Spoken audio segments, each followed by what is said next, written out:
कहानी की शुरुआत में हम एक ट्रेन को देखते हैं जो कि एक बीहड़ से होकर गुजरती है। उसमें एक शख्स है जिसका नाम जैक है। वह अपने सफर पर निकला है। उसके सामने ट्रेन में एक गरीब औरत अपने बच्चे के साथ बैठी हुई थी। जैक जाते समय उस छोटे बच्चे को एक ब्रेड का टुकड़ा दे देता है। इसके बाद ट्रेन एक सुनसान स्टेशन पर रुकती है। वह वहां उतर जाता है और वहां एक शॉप के पास जाता है। दरअसल वह वहां एक टैक्सी ड्राइवर का वेट कर रहा होता है जो उसे आगे के सफर पर ले जाने वाला है। जैक बाथरूम में जाकर बैठता है कि तभी बाहर से एक आदमी आवाज देता है। यह वही आदमी है जो जैक को सफर पर ले जाने वाला है। उसका नाम कीथ है। जैक ने उसे हायर किया था। ड्राइवर कीथ कहता है $100 गैस के, $20 पानी के और $200 तुम्हें वहां तक ले जाने के। जैक कहता है मुझे लगा $200 में ही गैस इंक्लूड है। इस पर कीथ कहता है अगर तुम्हें कोई प्रॉब्लम है तो मैं गाड़ी घुमा लेता हूँ। इस पर जैक कहता है इसकी कोई ज़रूरत नहीं। दोनों एक बीहड़ से होकर गुजरते हैं। रास्ते में एक जगह इनकी गाड़ी का टायर पंचर हो जाता है। जैक टायर बदलता है। वहाँ वह लोग देखते हैं कि एक कुत्ता दूसरे कुत्ते को नोच खा रहा है, क्योंकि उस वक्त बीहड़ में खाने के लिए कुछ भी नहीं था। इसलिए कुत्ते एक दूसरे को ही मारकर खा रहे थे। कीथ उस कुत्ते को भगा देता है और घायल कुत्ते के सर को एक पत्थर से कुचलकर मार देता है ताकि उसे दर्द का सामना ना करना पड़े। अब एक बार फिर दोनों अपने सफर पर निकल जाते हैं। रात में वो लोग एक जगह पर रुकते हैं। कीथ के पूछने पर जैक बताता है कि वह वेस्ट से है। उसे जिस जगह पर जाना होता है उसका नाम कंपाउंड था, जो कि एक तरह का कंस्ट्रक्शन साइट है, और वह वहीं पर सेटल हो जाएगा। कीथ उसे बताता है कि तुम जिस जगह पर जा रहे हो वह बहुत बेकार जगह है और काफ़ी मेहनत भरा काम है और घंटों का तो कोई हिसाब नहीं। तब जैक उससे कहता है कि मैं मेहनत से नहीं डरता, मुझे अपनी लाइफ में नई शुरुआत करनी है। फिर अगली सुबह वह सफ़र पर निकल जाते हैं। गाड़ी जैक ड्राइव कर रहा होता है। कीथ ने सोने से पहले जैक को साफ साफ मना किया था कि एसी को चालू नहीं करना, नहीं तो गाड़ी बंद पड़ जाएगी। पर कीथ को सोता देख जैक एसी चालू कर देता है और कुछ ही देर में गाड़ी का इंजन बंद हो जाता है। यह देख कीथ गुस्से में आ जाता है। जैक उससे माफ़ी मांगता है कि उसे एसी नहीं चालू करना चाहिए था। फिर कीथ इंजन ठीक करने लगता है। तभी जैक एक पेड़ के पास आता है। पेड़ के बगल में उसे कुछ पत्थर रखे हुए दिखते हैं। वह उन पत्थरों को हटाकर देखता है तो उसे पता चलता है कि वह सोना है।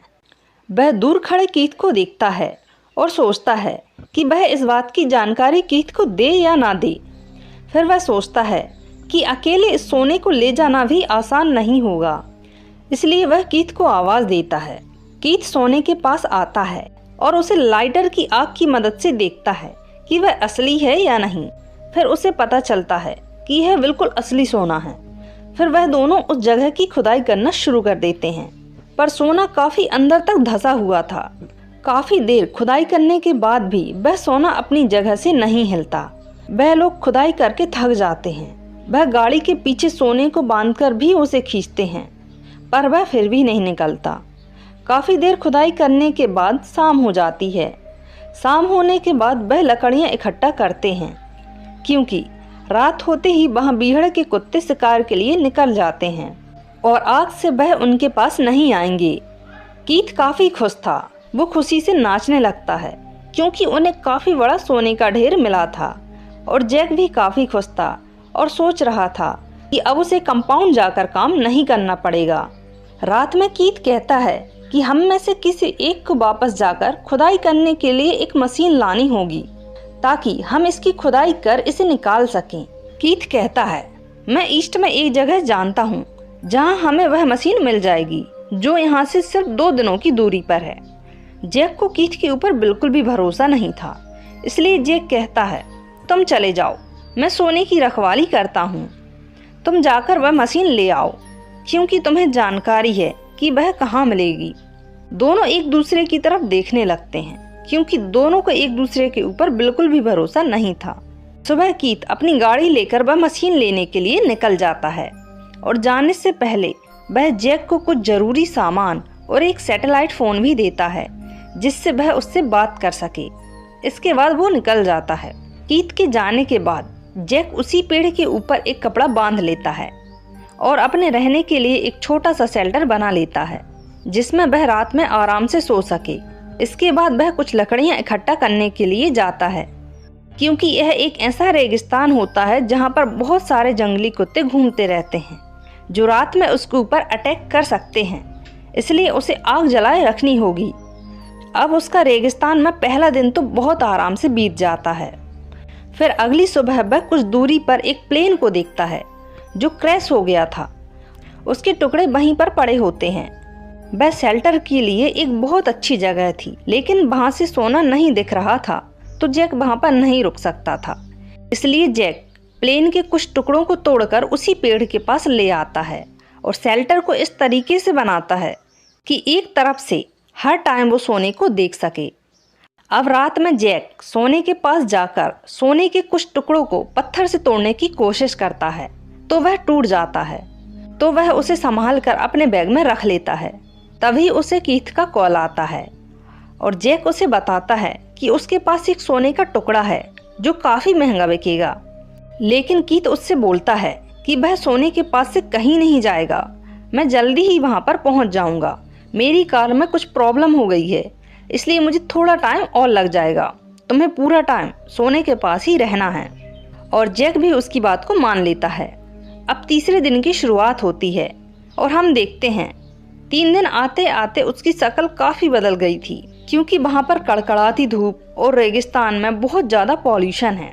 कुछ देर के बाद वह देखता है कि एक सांप उसकी तरफ आ रहा है, तो वह उसे मारने की कोशिश करता है, पर उसे पकड़ने में वह नाकामयाब होता है और सांप को मारने के चक्कर में उसकी बोतल गिर जाती है और उसका काफी सारा पानी बर्बाद हो जाता है। और यहाँ पर उसे पानी की कीमत बहुत अच्छे से पता होती है, क्योंकि उसके पास पीने के लिए बहुत ही कम पानी था। तो इसके बाद वह दोबारा उसी प्लेन के पास जाता है और उसमें कुछ जरूरत का सामान देखने लगता है। तभी उसे लगता है कि कोई उसके आसपास है, तो वह प्लेन के अंदर जाकर छुप जाता है। और कुछ देर बाद वह देखता है कि एक स्ट्रेंजर लड़की उसके पास आती है और उसे पानी के लिए ऑफर करती है, लेकिन जैक मना कर देता है। फिर वह उसे खाने के लिए ऑफर करती है, वह उसे भी मना कर देती है। अब स्ट्रेंजर लड़की बार बार जैक से पूछने लगती है कि वह यहाँ पर कैसे आया, क्या कर रहा है और वो यहाँ पर किसका वेट कर रहा है। जैक उसकी इन सभी बातों से इरिटेट हो रहा था, क्योंकि वह नहीं चाहता था कि वह लड़की यहाँ ज्यादा देर रुके और उसे सोने के बारे में पता चले। तो वह वहां से उठकर अपने टेंट की तरफ जाने लगता है। टेंट के पास पहुंचकर वह लड़की जैक से कहती है कि तुम जरूर मुझसे कुछ छुपा रहे हो। और यह सारी बातें सुनकर जैक परेशान हो जाता है और एक लकड़ी का टुकड़ा उठाकर उस लड़की के सर पर मारता है, जिससे उस लड़की की वहीं पर मौत हो जाती है। उसकी मौत के बाद वह उस लड़की के पास से खाने पीने और जरूरत की चीजें अपने पास रख लेता है और थोड़ी दूरी पर एक गड्ढा करके उस लड़की को वहीं पर दफना देता है और उसके ऊपर बहुत सारी मिट्टी डाल देता है। अब इस तरह से उसका एक और दिन निकल जाता है। अब चौथे दिन की शुरुआत होती है और कुछ देर में कीथ का कॉल आता है और वह कहता है कि उसे थोड़ा टाइम और लग जाएगा। यह सुनकर जैक को काफी बुरा लगता है। तभी उसे सामने से एक ट्रक जाते दिखाई देता है। उसके पास एक सोने का टुकड़ा था। वह आसानी से उस ट्रक में बैठकर यहाँ से जा सकता था और उसकी शक्ल देखकर हमें समझ में आ रहा है कि उसकी हालत कितनी खराब हो चुकी है। लेकिन फिर भी उसके मन में सोने को लेकर इतना लालच था कि वह यहाँ से नहीं जाता और ऐसे ही मरने की कंडीशन में वहीं पर पड़ा रहता है। ट्रक के जाने के कुछ देर बाद ही यहाँ पर बहुत तेज तूफान आता है, जिसमें सब कुछ उड़ जाता है। उसका टेंट, उसका सारा सामान बिखर जाता है और वह खुद भी एक जगह जाकर गिर जाता है और बेहोश हो जाता है। और थोड़ी देर बाद जब उसे होश आता है तो वह रेत के अंदर से बाहर आता है और इस रेतीले तूफान में उसके पेट के अंदर एक लकड़ी घुस गई थी। अगर वह थोड़ी सी भी लालच कम करके ट्रक में चला गया होता तो उसके साथ यह सब नहीं हो रहा होता। फिर वह अपनी चोट को कम करने के लिए आग जलाता है और एक टीन के डब्बे को गर्म करके अपनी चोट के ऊपर चिपका लेता है और वहीं पर गिर जाता है। अब उसकी हिम्मत इतनी भी नहीं हो पा रही थी कि वह खुद से खड़ा हो सके कि तभी उसे भ्रम होना शुरू हो जाता है और वह उसी लड़की को देखता है जिसे उसने कल मारा था। पर यह उसका भ्रम नहीं था, वह सच में दूसरी लड़की थी। जो पहले लड़की आई थी यह उसकी बहन थी। वह उसे पानी पिलाती है और कहती है कि अगर वह चाहे तो वह उसको ऐसी जगह ले जा सकती है जहाँ पर वह सेफ रहे। पर अब भी जैक के अंदर सोने का लालच था और उसका पूरा ध्यान उसी सोने की तरफ था कि यह लड़की कहीं उसका सोना न ले जाए। तो वह इसे किसी भी हेल्प के लिए मना कर देता है और उसे वहाँ से जाने के लिए बोल देता है। और उस लड़की के जाने के बाद ही यहाँ पर बहुत सारे कुत्ते आ जाते हैं। दरअसल जैक को चोट लग गई थी और उसका खून बह रहा था, जिसकी स्मेल से बहुत सारे कुत्ते उसके पास आ गए थे और अब वह जैक के ऊपर अटैक करने के लिए आते हैं। जैक अब अधमरी हालत में वहीं पर पड़ा होता है और कीथ को बार बार कॉल लगाता है, पर कीथ उसके कॉल का कोई भी रिप्लाई नहीं दे रहा होता है। और अब हम देखते हैं कि थोड़ी ही दूर पर कीथ बैठा हुआ होता है और एक दूरबीन की सहायता से जैक पर नजर रखे हुए था और वह वेट कर रहा था कि कुत्ते जैक को मार दें ताकि उसे वह गोल्ड जैक के साथ न शेयर करना पड़े, क्योंकि वह मशीन लेकर कब का वहां पर आ चुका था। जैक काफी दिनों से उसका वेट कर रहा था और अब वह भी समझ गया होता है कि कीथ ने उसे धोखा दिया है। इसके बाद कई सारे कुत्ते आकर जैक पर अटैक कर देते हैं और उसे मारकर खाने लगते हैं। जैक के मरने के बाद कीथ वहां पर गाड़ी लेकर आता है। अब जैसे ही कीथ गाड़ी से उतरता है उसे एक तीर आकर लगता है, जो कि स्ट्रेंजर के पास वैसा ही हथियार था।